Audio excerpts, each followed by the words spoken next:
Haribol, Radhe Radhe. Welcome to back religion of সনাতন channel. তো আজকে আমি আপনাদের সাথে যে বিষয়টি শেয়ার করব সেটা হচ্ছে অত্যন্ত গুরুত্বপূর্ণ। কি গুরুত্বপূর্ণ?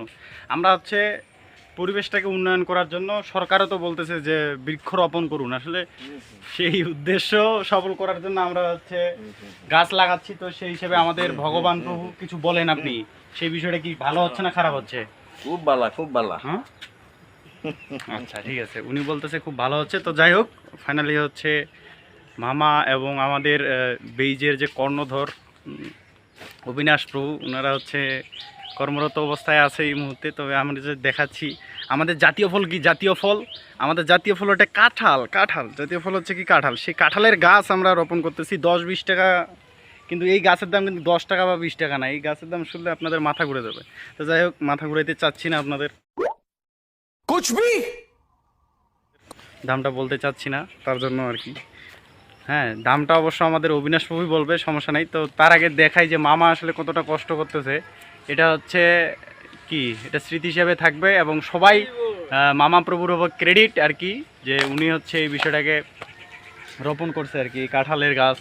তো কাঁঠালের গাছ গাড়ার থেকে আসলে স্বাধীনতা রক্ষার চেয়ে স্বাধীনতা অর্জনের চেয়ে স্বাধীনতা রক্ষা করা কঠিন। ঠিক সেরকম গাছটা লাগানো বড় কথা না, গাছটাকে টিকে রাখতে হবে। কারণ কি, এখানে অনেক ছাগল আসে, ছাগল যাতে এসে না খেতে পারে তার জন্য আমাদের প্রোটেক্ট দিতে হবে। আগে গাছটা গাড়ার আগে আমাদের মাথায় চিন্তা নিতে হবে যে এটাকে কীভাবে প্রোটেক্ট দেওয়া যায়, ঠিক আছে?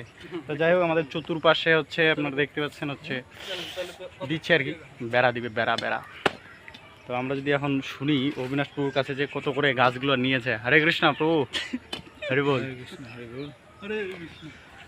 গাছ নিয়েছি গতকালকে, সেটা হচ্ছে 170 টাকা দুইটা। দুইটা 170। রসালো কাঁঠাল বলেছে যে গাছগুলো মরবে না, হ্যাঁ কখনো মরবে না যদি ছাগল বা অন্য কিছু না খায়। তাই আমরা এটা ভালো, যেহেতু মরবে না আমি রাখে দিছি গতকালকে এনে।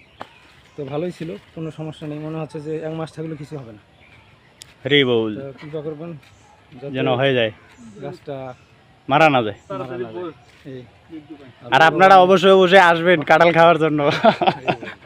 হরি বল, হরে কৃষ্ণ। তো এই যে মামা, আমাদের মামা প্রভু হচ্ছে অনেক পরিশ্রম করলো এই গাছগুলো রোপণ করার ক্ষেত্রে। তো মামা প্রভু কিছু বলেন কাঁঠাল খাওয়ার জন্য, সবাইকে বলেন আসার জন্য নাকি? হরি বল, আপনারা সবাই কৃপাপূর্বক আমাদের রাধা দামোদর বেস বগুড়া লতিফপুরে অবস্থিত, এখানে আপনারা সবাই আসবেন কাঁঠাল খেতে প্লাস আমাদের ভগবানকে দর্শন করতে। হরি বল। তো এই হচ্ছে আজকের অ্যাক্টিভিটিস আর কি, আপনাদের সাথে শেয়ার করার উদ্দেশ্য হচ্ছে এটাই যে আপনারাও বৃক্ষরোপণ করুন, আমাদের পরিবেশটাকে সচেতন রাখুন। কারণ আমরা যে অক্সিজেন নেই সেটা আসলে আসে কোথা থেকে? এটা আসে হচ্ছে গাছপালা থেকে বা উদ্ভিদ থেকে। সেই গাছ লাগান, পরিবেশ বাঁচান। হরে কৃষ্ণ।